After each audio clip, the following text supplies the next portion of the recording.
Hello and welcome back to Seaside Garage. Armed with a Haynes manual, I'm going to attempt to fit these because, yep, these belts are supposed to go on this car.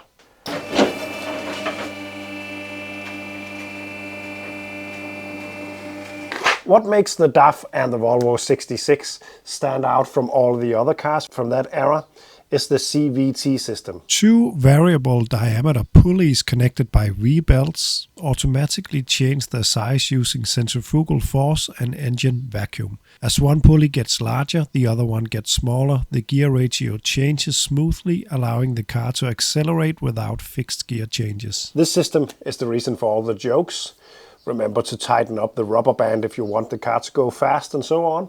It's also the reason for the legendary fact that this car is able to go as fast in reverse as forward, because it's the same gearing. It's just the input that goes the other way. And last, it's a reason why you will hear a DAF just go from the engine and then slowly accelerating like a slipping clutch. It's the way it works. It's a very interesting thing. It's a completely different way of doing stuff. It didn't seem to really catch on, but it's definitely an interesting way to make an automatic transmission using some quite basic principles. Anyway, I'm going to change the belts because they are very old. Actually, they don't look bad, but the owner wants them to be changed. And I'd really like to try and change them because I have never done that before, other than on mopeds. So it's going to be interesting. I want to remove the plastic cover. I already removed the lower one in a previous video. Now I want to try to remove the upper one. Not sure it's actually necessary, but I'm also going to change some brake lines and so on, so it will make it easier to access stuff.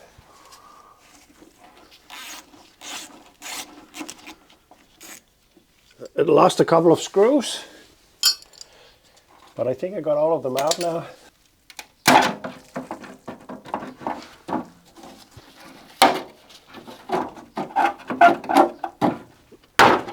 There we go, I think I got it. Wonder if I can actually remove it without taking off the exhaust though. I do need to remove the rear part of the exhaust anyway, so I might just end up doing that straight away.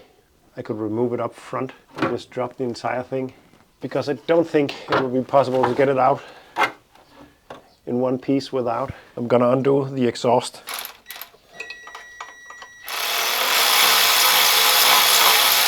And I'm just going to cut it right here because I'm changing the entire rear section. Otherwise I would have to split it here, and I see no reason to use a lot of time trying to split it because I need to change it anyway. So I'm going to cut it here, and then I can just remove the entire thing.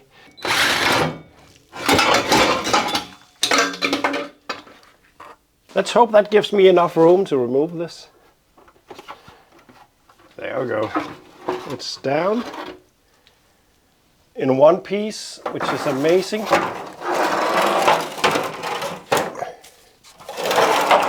Take a quick look at the metal behind this. The edge. It looks so nice underneath, almost like it's not been off since it was a new car, but I think it's since it was rebuilt. And there we have the brake line that I will have to change. As you can see, it wouldn't be possible with that cover in place, so it's nice to have that off. And here we have the belts that I need to change. As you can see, they don't look too bad. But it's probably gonna be nice to change them anyway. I need to loosen up all those 4 bolts connecting this angle iron between the 2 units.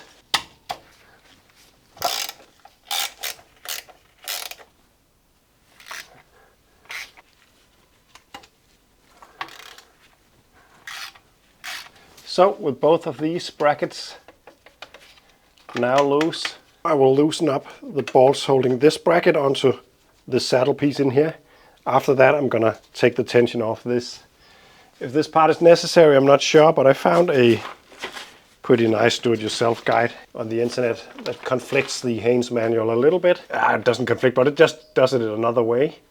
And so far I think it seems to be a very clever way of doing it, a nice way. Steve Bidwell, thank you for this guide. Unless everything explodes, then no thanks. But I don't think it will. At least it won't be his fault. I'm not sure that it's strictly necessary to actually loosen the bracket. But according to the guide that I just showed you guys, it seems there is a risk of actually breaking the aluminum bracket on top of the transmission somehow if stuff is not loosened up. So I'm taking no chances because that would be wouldn't be nice if that happened. With that loosened up, I'm gonna crack loose the lock nut and completely unwind the tension on that bolt up there.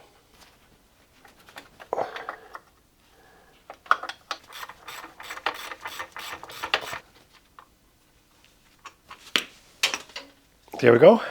With all of those bolts now loose, it should be able to slide and take the tension off as much as possible, and then I can retension it when I'm done. So for the next bit, there is a special tool, and I do not have that, but the goal is to spread these two parts apart. It's two halves. That's a variable thing of this transmission. This one also does it, but what I need to do is to spread those two halves apart so that I can fit a piece of wood in between right here. This is 2.5 centimeters thick. There's a special tool that would force the two halves apart. Another way of doing it is to pull down on this, but I think it will take a lot of weight. And also, if you do the pulling, you really need to be careful that you don't suddenly slip and make it spin, because then your fingers will go in between that, and I guess that is going to be rather painful.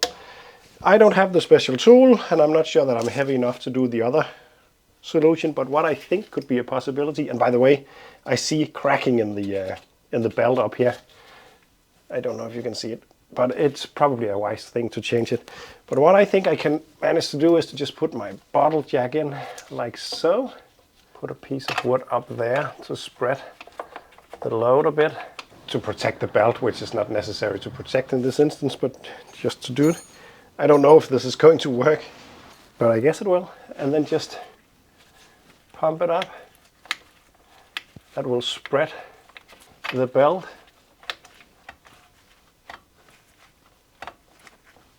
And as mentioned, I think this method is quite hard on the belt. So I probably wouldn't do it if I were to reuse it. But it is working. I can see the two halves are slowly opening up.